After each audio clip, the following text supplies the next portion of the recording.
Hello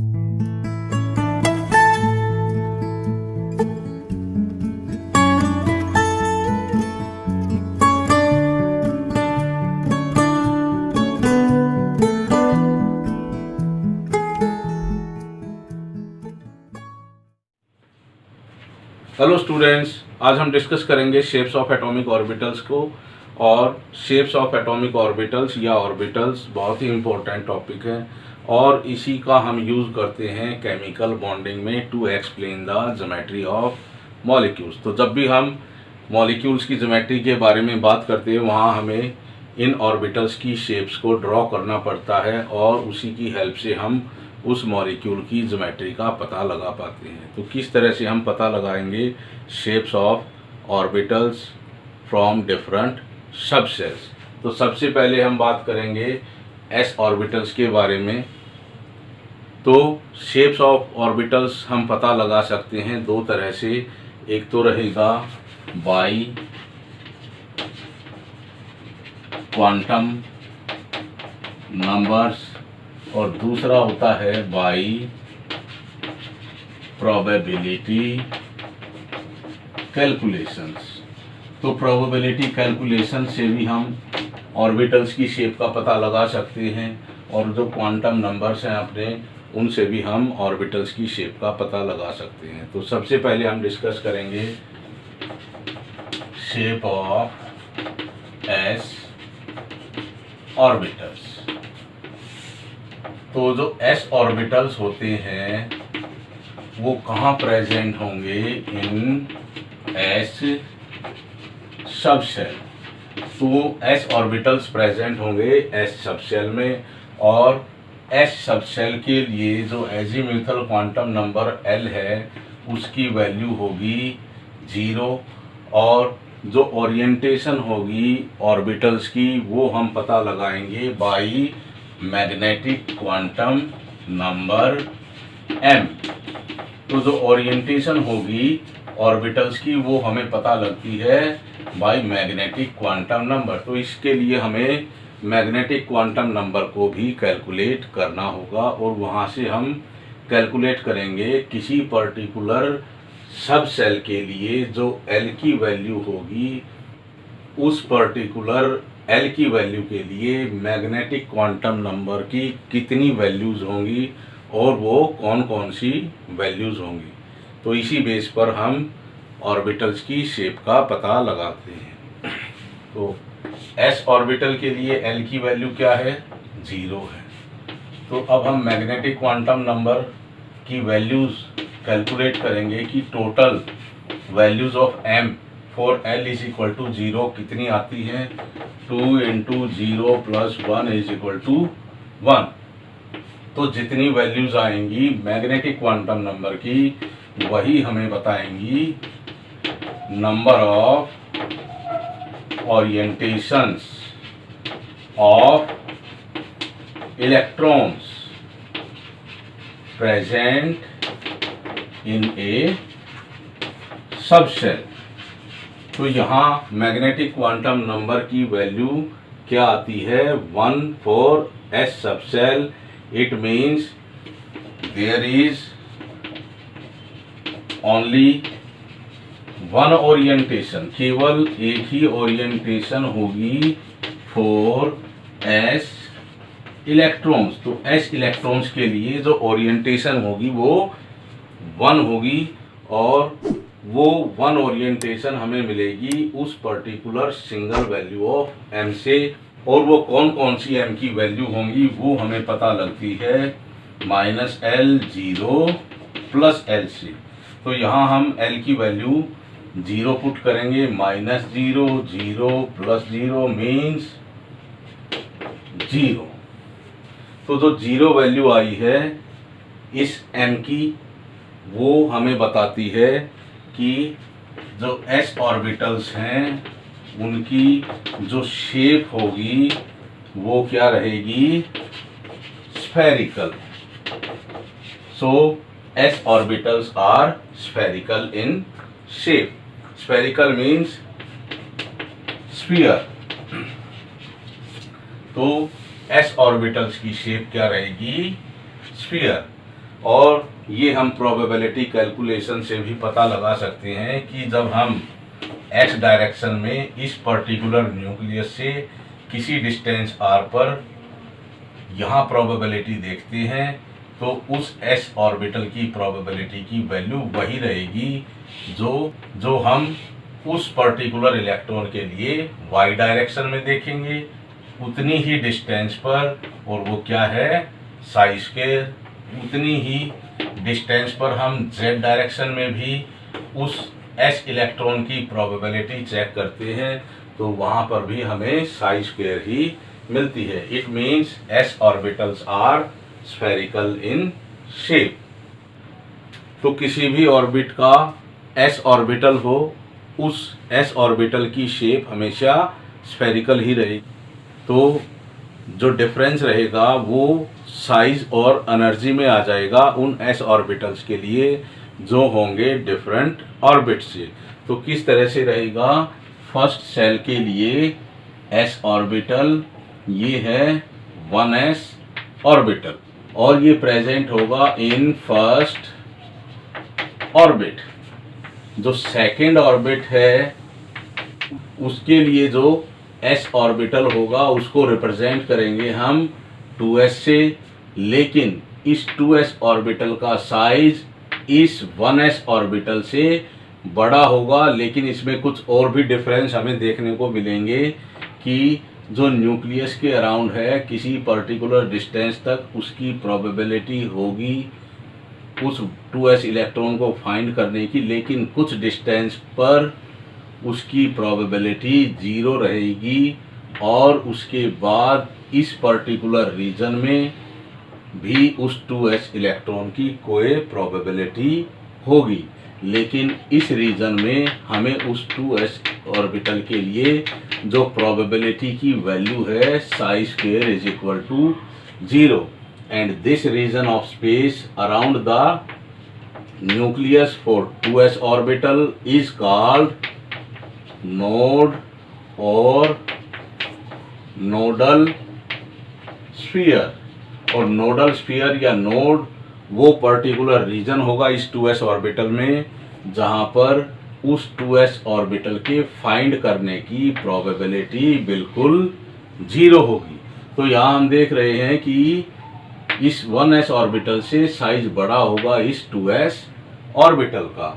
इसी तरह से अगर हम थर्ड ऑर्बिट में भी देखें, उस थर्ड ऑर्बिट का जो 3s ऑर्बिटल होगा उसका साइज इस 2s ऑर्बिटल से भी बड़ा होगा। लेकिन एक चीज और देखने को मिलेगी हमें इसमें, इस तरह से हम ड्रॉ करेंगे उस 3s ऑर्बिटल को तो इसमें हमें सिंगल नोड दिखाई दे रहा था, लेकिन इसमें हमें एक से ज़्यादा नोड मिलते हैं इस 3s ऑर्बिटल में। एक नोड यहाँ होगा तो दूसरा नोड यहाँ मिलेगा और इसके बाहर इस पर्टिकुलर रीजन में इस 3s ऑर्बिटल की कुछ ना कुछ प्रोबेबिलिटी होगी। लेकिन हम यहाँ देख सकते हैं इसमें 3s ऑर्बिटल में there are 2 nodes, one is this and second one is this. So there are 2 nodes in 3s orbital which is present in third orbit. तो जैसे जैसे हम फर्स्ट ऑर्बिट से सेकंड ऑर्बिट में जाएंगे और सेकंड से थर्ड ऑर्बिट में और उन ऑर्बिट्स में या सेल्स में जो s ऑर्बिटल होंगे उनके साइज इंक्रीज होता जाएगा। तो जनरल रिप्रेजेंटेशन रहेगी s ऑर्बिटल की ns और n की वैल्यू अगर इंक्रीज होगी then size of s orbital increases. तो हम देख सकते हैं कि जो साइज होगा s ऑर्बिटल का वो इंक्रीज होगा with increase in value of principal quantum number n। s orbitals are spherical in shape, और जब इनकी शेप स्फेरिकल रहेगी तो s orbitals are non directional in nature. तो s ऑर्बिटल्स क्या रहेंगे, नॉन डायरेक्शनल रहेंगे। और नॉन डायरेक्शनल वर्ड हमने इसके लिए क्यों यूज किया है, क्योंकि यहाँ अगर 3s ऑर्बिटल का न्यूक्लियस है, अगर हम इस 3s इलेक्ट्रॉन की प्रोबेबिलिटी फाइंड करेंगे x डायरेक्शन में, तो वहाँ पर भी हमें उस 3s इलेक्ट्रॉन की प्रोबेबिलिटी मिलेगी। मीन्स यहाँ पर भी हमें 3s इलेक्ट्रॉन देखने को मिलेगा x डायरेक्शन में, y डायरेक्शन में भी हमें 3s इलेक्ट्रॉन मिलेगा, और z डायरेक्शन में भी हमें 3s इलेक्ट्रॉन मिलेगा।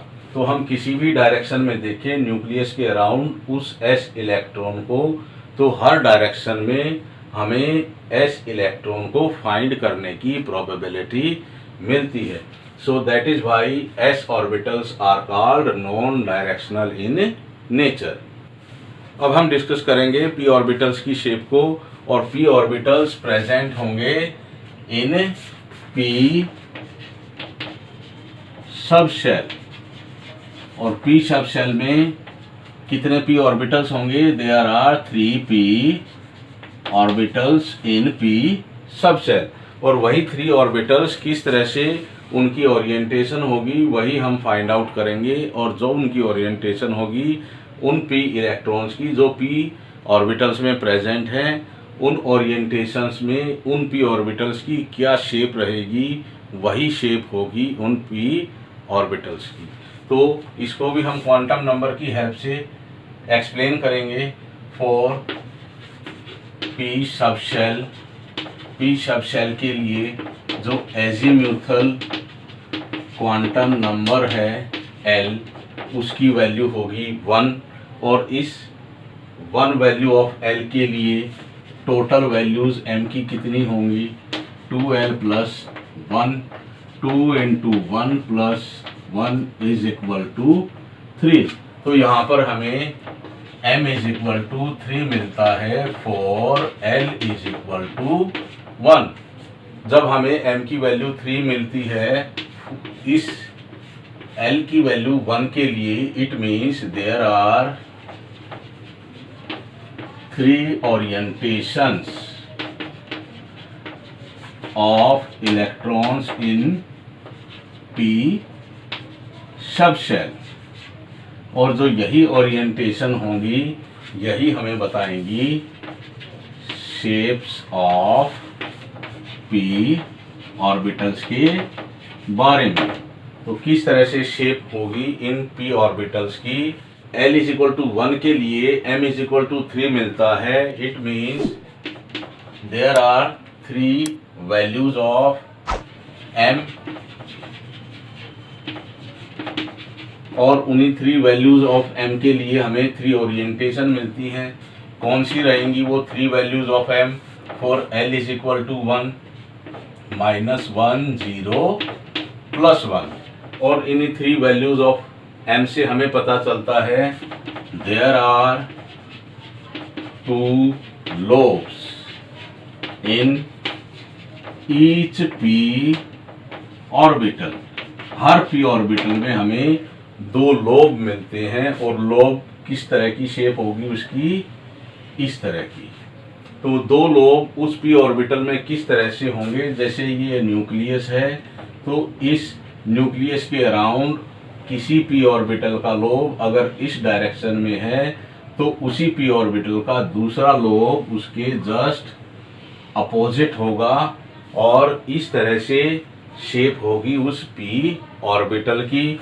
और इस शेप का नाम क्या रहेगा, डम्बेल शेप। और डम्बेल ये बिल्कुल वैसे ही है जिस तरह से एक्सरसाइज करने के लिए जो डम्बल्स यूज करते हैं, बिल्कुल उसी तरह से कि ये अपना न्यूक्लियस है, उस न्यूक्लियस के अराउंड एक लोब इस डायरेक्शन में होगा तो दूसरा लोब बिल्कुल उसके अपोजिट डायरेक्शन में होगा। सो the shape of p orbital is dumbbell.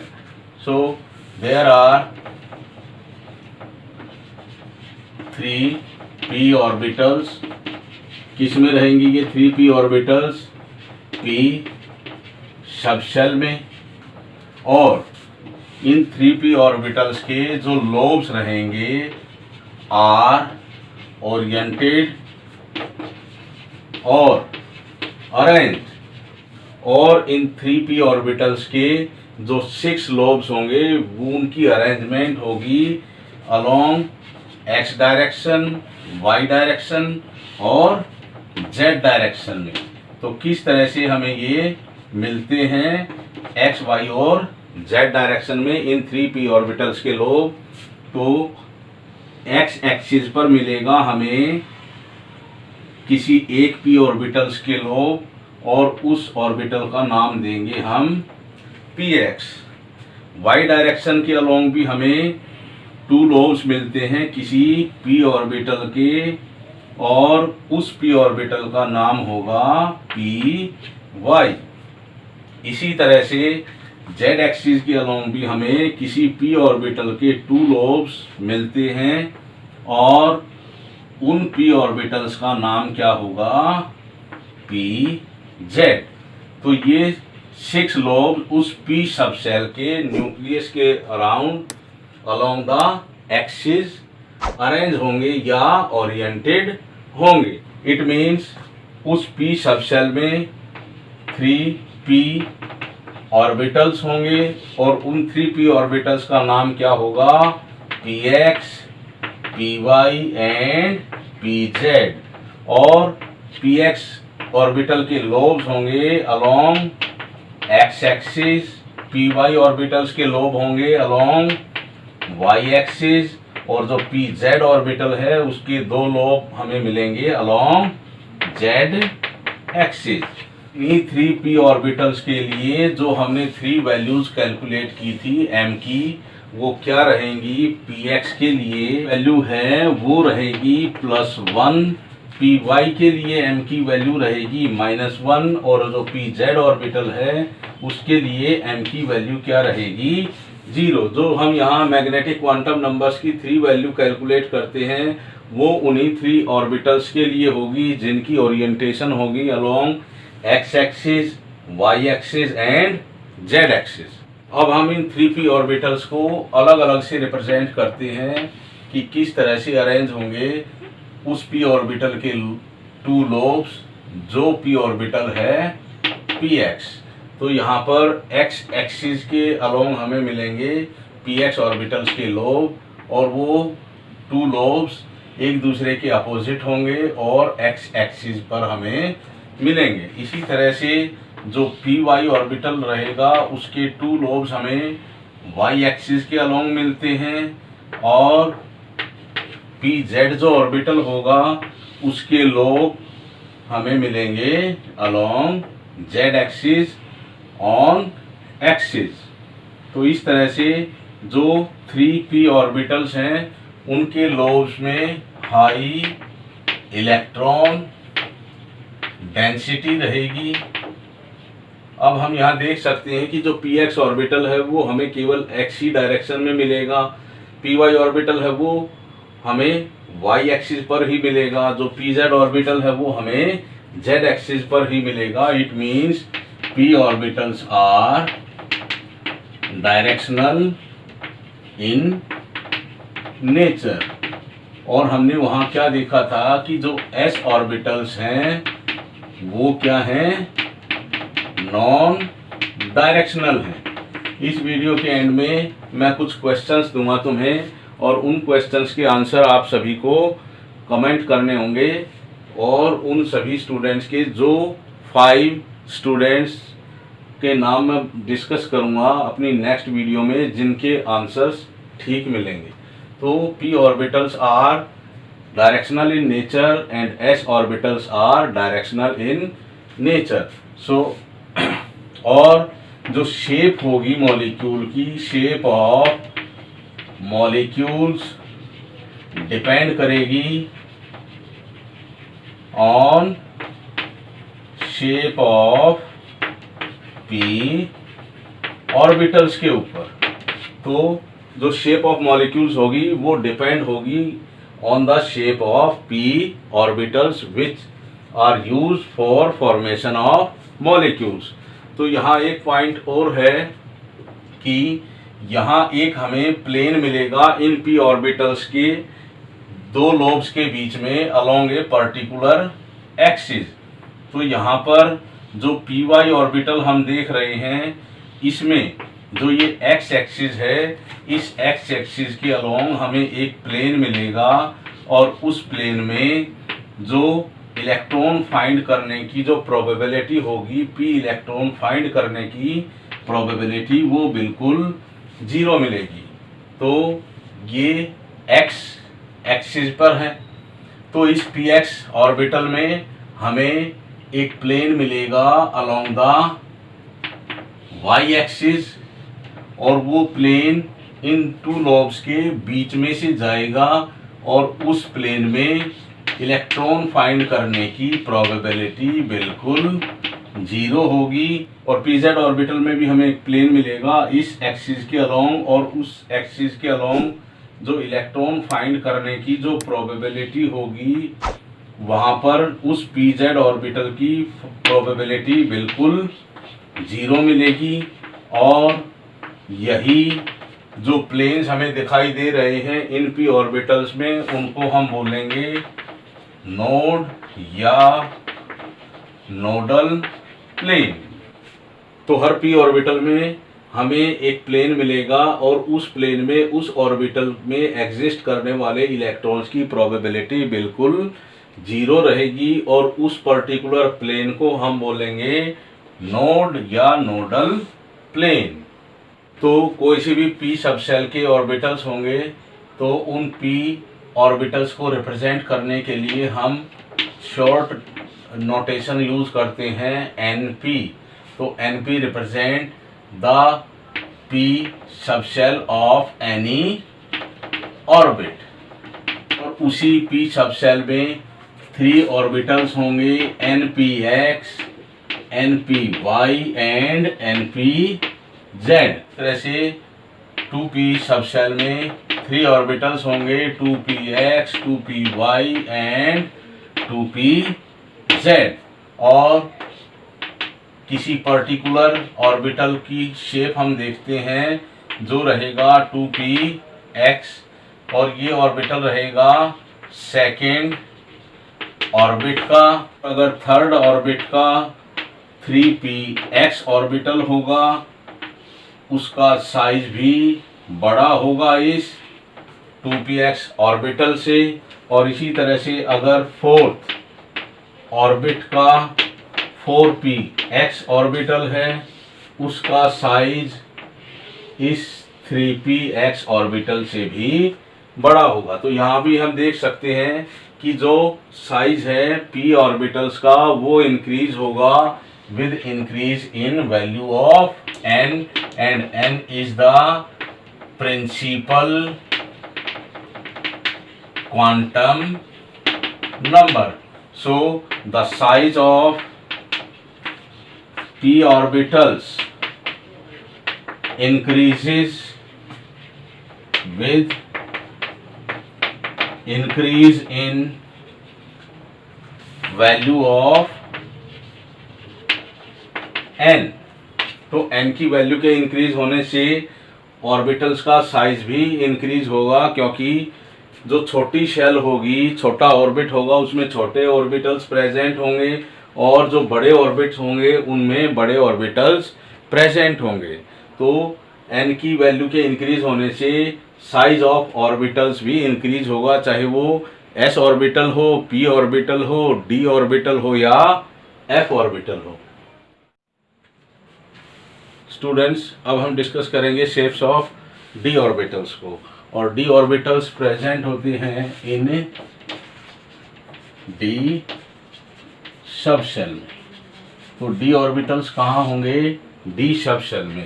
तो डी सबशेल के लिए जो एजीमुथल क्वांटम नंबर है एल, उसकी वैल्यू रहेगी 2 and for this value of L the total values of M are 2l plus 1 और यहाँ पर हम l की वैल्यू 2 रखेंगे, तो 2 into 2 plus 1 and it is equal to 5।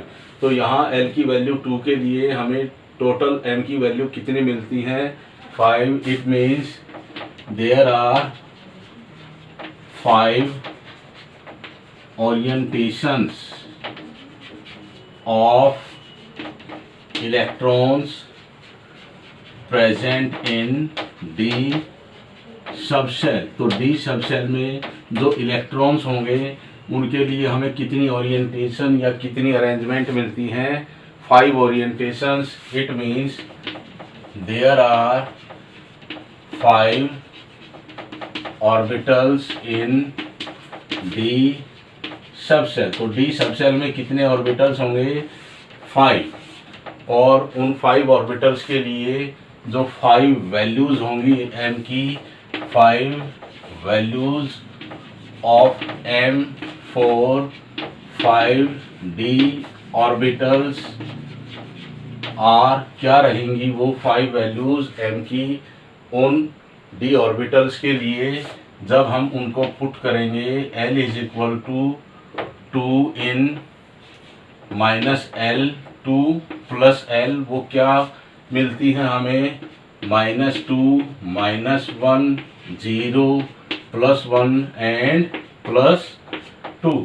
जो 5D ऑर्बिटल्स होंगे उनमें से जो 4D ऑर्बिटल्स होंगे आर हैविंग उनकी क्या रहेगी सिमिलर शेप रहेगी।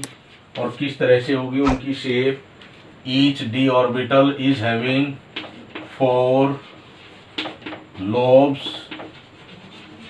Of high electron density. और किस तरह से हमें वो 4 lobes मिलेंगे 2 lobes इस तरह से एक दूसरे के अपोजिट डायरेक्शन में मिलते हैं और जो बाकी के 2 lobes होंगे वो इस तरह से मिलेंगे हमें, वो भी एक दूसरे के अपोजिट होंगे और इस शेप को हम बोलते हैं क्लोवर लीफ शेप। और जो 5th D ऑर्बिटल होगा उसकी शेप हमें मिलेगी इस तरह से, उसमें केवल हमें 2 लोब्स ही मिलेंगे और इन दोनों लोब्स के बीच में एक इलेक्ट्रॉन डेंसिटी का एक रिंग मिलेगा और इस रिंग में भी हमें हाई इलेक्ट्रॉन डेंसिटी देखने को मिलेगी।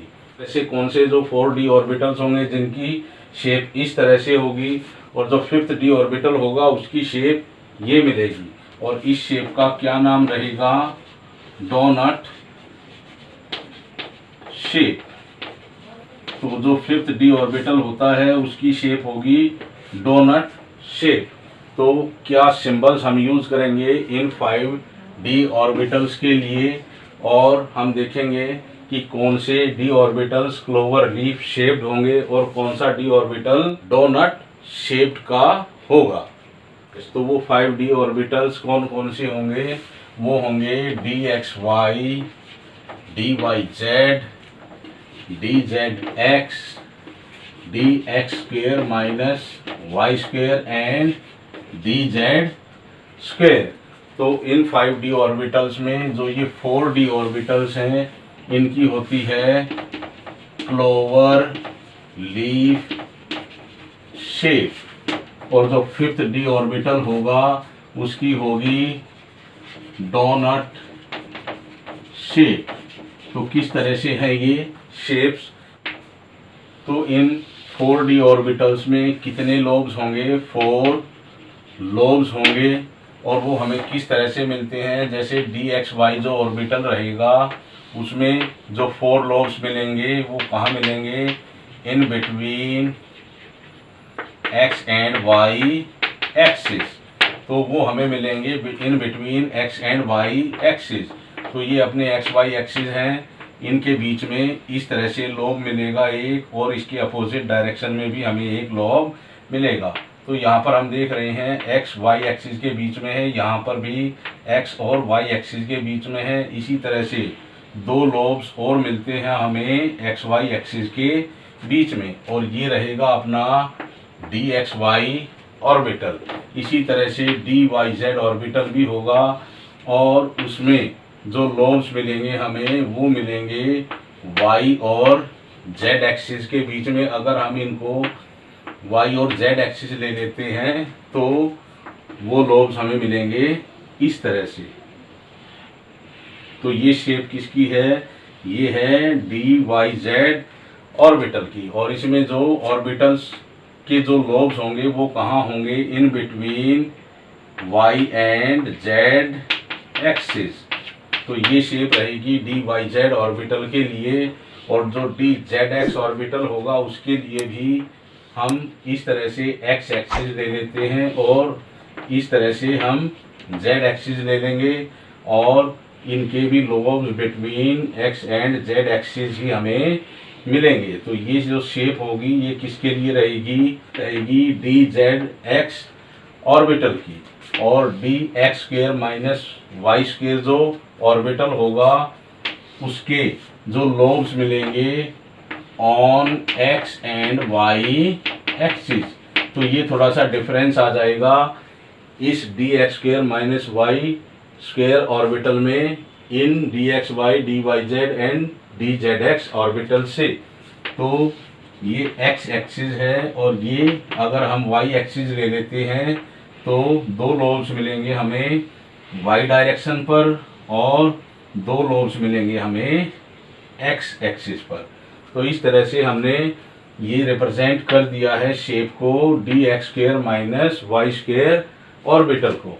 और जो डी जेड स्क्वेयर ऑर्बिटल होगा उसमें हमें केवल दो ही लोब मिलेंगे, वो मिलेंगे हमें जेड एक्सिस पर, और इन दो लोब्स के बीच में हमें एक रिंग मिलेगा, और इस रिंग में हाई इलेक्ट्रॉन डेंसिटी मिलेगी। तो इस तरह से हमने पांचों डी ऑर्बिटल्स को रिप्रेजेंट कर दिया है। इन डी ऑर्बिटल्स के लिए जो हमें 5 वैल्यूज मिलती हैं एम की, वो कौन सी होंगी? वो रहेंगी -2, -1, 0, +1 और +2। तो ये वैल्यू कौन कौन से डी ऑर्बिटल्स के लिए होंगी? जो m = -2 रहेगी वो रहेगी इस डी एक्स वाई ऑर्बिटल के लिए, और जो +2 वैल्यू है वो रहेगी इस D x square minus Y square के लिए, और जो -1 वैल्यू रहेगी वो रहेगी इस डी वाई जेड ऑर्बिटल के लिए, और जो डी जेड एक्स ऑर्बिटल है उसके लिए m की वैल्यू रहेगी +1, और जो डी जेड स्क्वेयर ऑर्बिटल है उसके लिए रहेगी m की वैल्यू 0। तो हर डी ऑर्बिटल के लिए कोई पर्टिकुलर वैल्यू होगी m की, और वो वैल्यू रहेंगी -2, 2, +2, and there is a unit difference between these values for D orbitals.